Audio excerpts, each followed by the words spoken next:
So guys, magandang araw po sa inyong lahat. Mayong adlaw sa inyong tanan, no? Sa mga bisdak ninha. And karon guys, gusto kong i-try magbisaya o Tagalog nga reaction. So sa mga makasabot og Bisaya, daghang salamat. And sa mga hindi naman nakakaintindi ng Bisaya, pasensya na po kayo. So karon gusto na ko try po natin mag Bisaya Tagalog reaction para mas ma-express pa nato ba ang atong gustong ipasabot, ipahiwatig sa ating nalalaman na bagong issue. So, nung nakarang araw, di ba, akala natin na babaliktad na itong si Nanay Hansel kasi parang sinisisi na niya si Doc Club. No? Ang dami pong nag-reaction, daghang kaig mga kanang nakita na itong reaction about sa comment ni Nanay Hansel doon kay Doc Club na parang sinisisi niya si Doc Club. Pero mali pala tayo doon kasi ngayon bumaliktad si Nanay Hansel at tila ba gusto niya ng suportahan si Doc Club. Dagan ang mali. Kaya yung iba parang mga supporters ng Kalingap naibong sila kung ano ba talaga yung iniisip ni Nanay Hansel. No, parang paiba-iba kasi yung iba-iba yung statement niya. So mas nabas na noon sila samot kasi murag tuo sa mga Kalingap supporters nga unsa man ni siya wala ni siya klaro. No? Wala siya klaro ba? Paiba-iba. So siguro isa na to ma-blame si Nanay Hansel kay silingan na pobya sila. Magkapit-bahay lang sila ni Doc Club. Baka after nung nag-comment si Nanay Hansel, baka pinuntahan siya ni Doc Club doon sa kanilang bahay at kinausap. So basin siguro ingon ana ang nahitabo, di ba? So ngayon biglang kumambyo, no, bumawi siya. So mamaya ay atin pong babasahin yung komento niya. At syempre bibigyan rin natin ng ating sariling opinion, no, kung ano yung masasabi natin dito. So bago ang lahat, baka bago pa lang kayo sa ating channel, no, kung bago pa lang mo, huwag kalimutan mag-subscribe dyan, paki-like and share na rin ang ating video at paki-turn notification bell para laging updated. At syempre atin na rin suportahan si Kuya Bal Santos Matubang, Ate Edna Vlog in Kalingap Rab. Nandyan din po ang mga kasama nating Kalingap reactors, mga Kalingap partners. Huwag din nating kalimutan. So yan guys, back tayo sa issue, no? So dito nga po guys, nag-comment si Nanay Hansel sa isa sa nag-live. Itong nag-live na to, reactor din siya sa una sa Kalingap, pero parang wala siguro siya ganay sa Kalingap, potong nibalhin siya. Nagiging anti-Kalingap na siya. So ito ang comment ni Nanay Hansel doon sa kanyang live. Wala pong sulsol na nangyari. May sarili po kaming pag-iisip. So ibig sabihin talaga, kabubuton jud nila na mukalaban dito sa Kalingap, ilahang biyaan ang Kalingap. So ilahag yung kaugalingong desisyon, no, kaugalingong desisyon gid nila na magpatulpo sila. So yun po ang ibig sabihin ni Nanay dito Hansel, ha. Wala pong nagsulsul sa kanila, sarili nilang desisyon talaga yung mga ginagawa nila ngayon. And dito pa naiintindihan ko po si Doc kasi iniipit siya. Naiintindihan namin kalagayan ni Doc. So yun naman pala. So dito pa lang guys, nakikita talaga natin na pumapanig talaga siya dito kay Doc, no? Hindi talaga nagbago yung pananaw niya dito kay Kalingap Doc. Fully supported pa rin talaga siya dito kay Doc, no?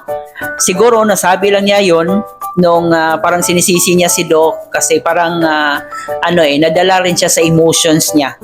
Pero naiintindihan naman daw niya si Doc Love. Naiintindihan niya yung kalagayan ni Doc Love kasi parang naiipit din daw si Doc Love sa pangyayari. And yun, fully support pa rin naman siya kay Doc Love. Wala pong pagsisisi daw, kumbaga. So walang masamang tinapay siya dito kay Doc Love. Kaya yung ibang Kalingap supporters ay naguguluhan rin dito sa mga sinasabi ni Nanay Hansel na tila ba pa iba-iba yung opinion niya. Kasi nung nakarang araw, akala talaga natin muling magbabalik si Biancy dito sa Kalingap. Marami ang naka-highlight nun. Yung mga ibang reactors, talagang grabe, highlight talaga, caps lock talaga yung magbabalik na ba si Biancy sa Kalingap. Kasi parang kinalaban na ni Nanay Hansel si Doc Love eh. Pero ngayon, biglang bumawi. Baka napuntahan nga talaga doon sa bahay nila. Kasi magkalapit lang naman yung bahay ni Nanay Hansel at saka ni Doc Love eh.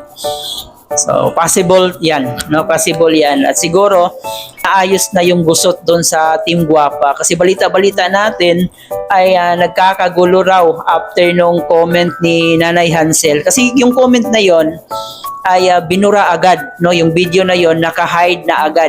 Pero nakaano si Bupil doon, naka-screenshot siya doon sa comment na yon, kaya wala pa rin silang lusot at yun po, naging viral po yun.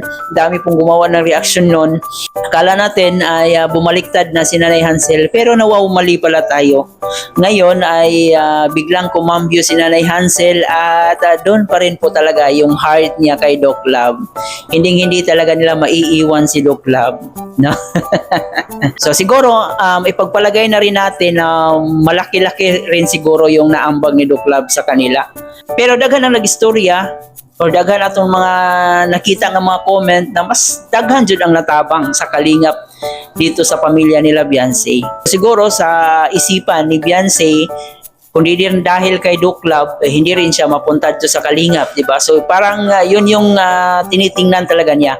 Yun yung tinitingnan nila na malaking utang na loob na kung di dahil siguro kay Doc Love, hindi siya napunta dito sa Kalingap. Di ba? Kung iisipin talaga natin, parang yun yung pinagbabasihan ni Biancy dito. At may pahabol pa dito si Nanay Hansel, guys, no? Ito, sabi niya dito, suportahan pa rin natin si Doc Love. Wala naman po kami samaan ng loob. Saka nag-advise lang po sa akin si Doc noon, wala po kami sama ng loob kay Doc. Okay, at least malinaw po ha. Malinaw sa ating mga viewers, mga Kalingap supporters na wala pong samaan ng loob ang nangyari between Doc Love at saka Nanay Hansel.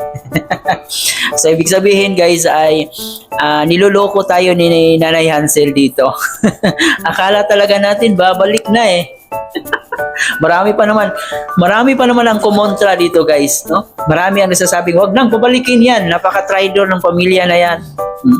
Mali pala tayo. So at least ngayon, alam na po talaga natin kung ano yung totoong kulay nila.